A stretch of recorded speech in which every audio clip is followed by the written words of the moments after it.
America ఆర్థిక వ్యవస్థ అతలాకుతలమవుతుంది. రోజు రోజుకు ఆర్థిక నిల్వలు అడుగంటుతున్నాయి. తీవ్ర ప్రభావాన్ని చూపిస్తోంది షట్ డౌన్. 31 రోజుల్లో $7 బిలియన్ సంపద పతనమైంది. భారత కరెన్సీ ప్రకారం 62,149 కోట్ల ఆవిరైంది. అలాగే కొనసాగితే 6 వారాలకు $11 బిలియన్, అంటే 8 వారాల్లో $14 బిలియన్ కోల్పోయే అవకాశం ఉంది. రానున్న రోజుల్లో అగ్రదేశం తీవ్రంగా నష్టపోయే ఛాన్స్ ఉంది. కీలకమైన బిల్లుల విషయంలో మొదలైన ముసలం ఇక్కడ దాకా దారితీసింది. అధికార విపక్ష మధ్య సఖ్యత కుదరలేదు. దీంతో షట్డౌన్ చిన్నగా ప్రారంభమైంది, పెద్దగా ప్రభావం చూపుతుందంటూ నిపుణులు అంచనా వేస్తున్నారు. అమెరికా ఆర్థిక వ్యవస్థపై KPMG అనే సంస్థ చీఫ్ ప్రముఖ ఆర్థికవేత్త డయాన్ స్వాంగ్ ఆందోళన వ్యక్తం చేస్తున్నారు. 1981 నుంచి 15 సార్లు ఆర్థిక వ్యవస్థ మూతపడింది. ట్రంప్ అధ్యక్షుడిగా ఎన్నికైన తర్వాత ఇది 2వ షట్డౌన్ అంటున్నారు నిపుణులు. 2018-19 మధ్య 35 రోజులు మూతపడింది ఆర్థిక వ్యవస్థ. షట్డౌన్ ప్రభావంతో జాబ్ మార్కెట్ బలహీనపడింది. పెట్టుబడులు పెట్టేందుకు పరిశ్రమలు జంకుతున్నాయి. AI ఆటోమేషన్పై కూడా ఇది తీవ్ర ప్రభావం చూపే అవకాశం ఉంటుంది. మొత్తం మీద అమెరికా ఆర్థిక వ్యవస్థ పతనావస్థ స్థితికి చేరుకుంటుందా అంటే అవునని అనిపిస్తోంది.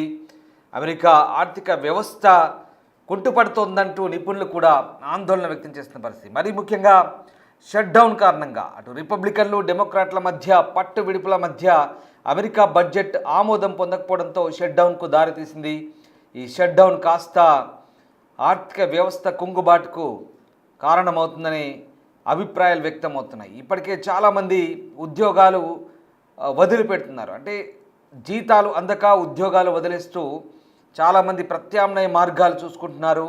మొన్న మధ్య అమెరికాలో ఎయిర్లైన్స్ మీద దీని ఎఫెక్ట్ చాలా తీవ్రంగా పడింది. దాదాపు 23,000కు పైగా ఫ్లైట్లు ఆలస్యంగా నడిచాయి. అంతేకాదు కొన్ని రద్దయిన పరిస్థితి.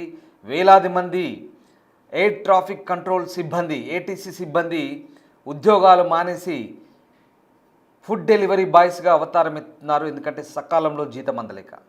అయినప్పటికీ కూడా చాలా వరకు అత్యవసర సర్వీసులను తాము కొనసాగిస్తున్నామంటూ అమెరికా ప్రభుత్వం చెప్తోంది. వీరందరికీ కూడా షట్ డౌన్ కంప్లీట్ అయ్యాకే జీతాలు చెల్లిస్తామంటుంది. అత్యవసర సర్వీసుల విభాగాల్లో ఆర్మీ ఉంది, అలాగే మెడికల్ విభాగం ఉంది, అలాగే ఇతరత్ర కొన్ని సేవలు ఉన్నాయి, వైద్య సేవలు, దాంతోపాటు మెడికల్ సేవలు, అలాగే మరికొన్ని ఇంకా అనుబంధ సేవా విభాగాలు ఉన్నాయి. అయితే వీటన్నిటికి కూడా వీళ్ళందరికీ కూడా షట్ డౌన్ పూర్తయ్యాకే జీతాలు చెల్లింపు ఉంటుంది. అప్పటిదాకా వీళ్ళు కూడా వేచి చూడాల్సింది. సో కీలకమైన బిల్లుల విషయంలో అధికార విపక్ష చట్టసభ్యుల మధ్య సయోధ్య కుదరకపోవడంతో అమెరికా ప్రభుత్వం ఈ షట్ డౌన్ ఎదుర్కొంటుంది. 31 రోజులుగా అగ్రదేశ ఆర్థిక వ్యవస్థ మూసివేత కొనసాగుతుంది. దానివల్ల అమెరికా సంపదలో $7 బిలియన్, అంటే మన ఇండియన్ కరెన్సీలో 62,149 కోట్లకు పైగా ఆవిరైంది. దీంతో కాంగ్రెషనల్ బడ్జెట్ ఆఫీస్ ఇది దాదాపు $7 బిలియన్ అంచనా వేస్తుంది.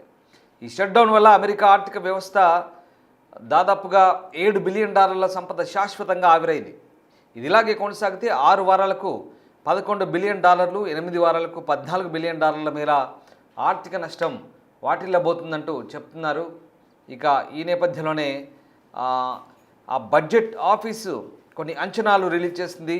ఈ షట్డౌన్ ఎఫెక్ట్ చిన్నగా మొదలై ఆర్థిక వ్యవస్థపై తీవ్ర ప్రభావాన్ని చూపనుందంటూ KPMG సంస్థలోని చీఫ్ ఎకనామిస్ట్ డయాన్ స్వాంగ్ అయితే ఆందోళన వ్యక్తం చేస్తున్నారు. ఆర్థిక వ్యవస్థ బలహీనంగా ఉంది.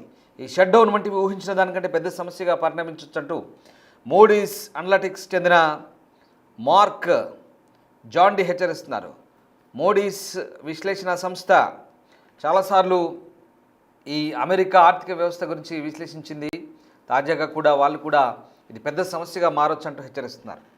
1981 నుంచి అమెరికా ప్రభుత్వం 15 సార్లు మూతపడింది. అమెరికాలో ట్రంప్ అధ్యక్షుడిగా ఉన్న సమయంలో 2018-19 మధ్య దాదాపు 35 రోజుల పాటు ప్రభుత్వం మూతపడింది. దేశ చరిత్రలోనే అతి సుదీర్ఘమైన షట్డౌన్ అది. ప్రస్తుతం చట్టసభల్లో సభ్యుల మధ్య రాజీ సూచనలు కనిపించకపోవడంతో గత రికార్డును దాటి ఈ షట్డౌన్ మరింత కాలం కొనసాగబోతుందనే ఆందోళన అయితే వ్యక్తమవుతుంది. ఇప్పటికే జాబ్ మార్కెట్ చాలా బలహీనంగా ఉంది. ఈ ప్రభావం మరింత కనిపించే ఛాన్స్ ఉంది. దీనికి సంబంధించి ఆర్థిక నిపుణులు కూడా హెచ్చరిస్తున్నారు. ఆర్థిక విధానపరమైన అనిశ్చితి కారణంగా పలు సంస్థలు పెట్టుబడుల విషయంలో ఆచితూచి వ్యవహరిస్తున్నాయి. మరికొన్ని AI అంటే కృత్రిమ మేధ లేదా ఆటోమేషన్ పరీక్షిస్తున్నాయి. ఇవన్నీ కూడా ఉద్యోగాలకు కోత పెడుతున్నాయి అంటూ పేర్కొంటున్నారు. ఈ మూసివేత అంటే షట్డౌన్ వల్ల వెంటనే ఆర్థిక ప్రభావం పడకపోయినా దీర్ఘకాలంగా కొనసాగితే మాత్రం ఆర్థిక వృద్ధి అనేది మందగిస్తుంది ఖచ్చితంగా. మార్కెట్లకు అంతరాయం కలిగిస్తుంది. ఇవన్నీ ప్రజల విశ్వాసాన్ని దెబ్బతీస్తాయని ప్రతి వారం ఆర్థిక వృద్ధిలో 0.1 నుంచి 0.2 పాయింట్ తగ్గొచ్చంటూ విశ్లేషకులు అయితే అంచనా వేస్తున్నారు. మొత్తం మీద అమెరికా ఆర్థిక వ్యవస్థ ఇటు అధికార విపక్ష చట్టసభ సభ్యుల మధ్య సయోధ్య కుదరకపోవడంతో పూర్తిగా దిగజారుతోందంటూ విశ్లేషకులు అయితే చెప్తున్నారు.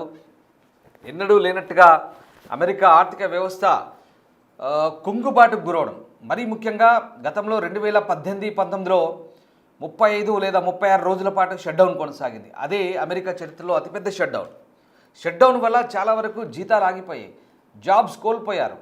పూర్తిగా అమెరికా ప్రభుత్వ వ్యవస్థ అంతా కూడా ఎక్కడికక్కడ నిలుపుదల చేయబడింది. దీంతో చాలామంది చెప్పాను కదా, డెలివరీ బాయ్స్ ఉద్యోగం లేదా చిన్న చిన్న ఉద్యోగాలు, ఎందుకంటే నెలసరి వేతనంపై ఆధారపడి జీవించే వాళ్ళే ఎక్కువ అమెరికాలో. అలాంటి ప్రభుత్వ ఉద్యోగాలు కూడా కోల్పోతున్నారు. పైగా ట్రంప్ ఇంకా బెదిరిస్తున్నాడు, ప్రభుత్వ ఉద్యోగాలు ఏకంగా తీసేస్తామని చెప్తున్నాడు చాలామందిని. ఈ రకంగా అమెరికాలో చాలా ఇబ్బందులు ఎదుర్కొంటున్నారు జనాలు, అంటే ముఖ్యంగా ఉద్యోగులు.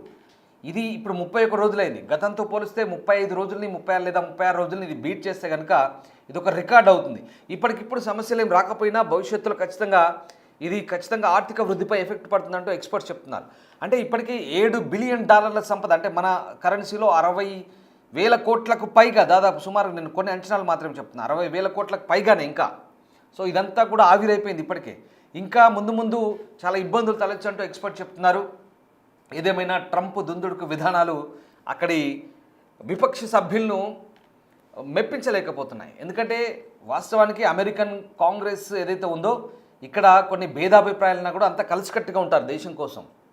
అలాగే రాజకీయపరమైన విభేదాలున్నా, బడ్జెట్ విషయంలో కాస్త అటు ఇటుగా ఒడిదుడుకులున్నా కలుపుకొని పోతారు, కొనసాగుతారు. కానీ ఇప్పుడు మాత్రం ట్రంప్ విధానాలను చాలా క్లియర్గా డెమోక్రాట్లు వ్యతిరేకిస్తున్నారు. ఎందుకంటే ట్రంప్ వైఖరి ఎందుకు ప్రధాన కారణం, ట్రంప్ తీసుకున్న విధానపరమైన నిర్ణయాలు ఎందుకు ప్రధాన కారణంగా కనబడుతోంది.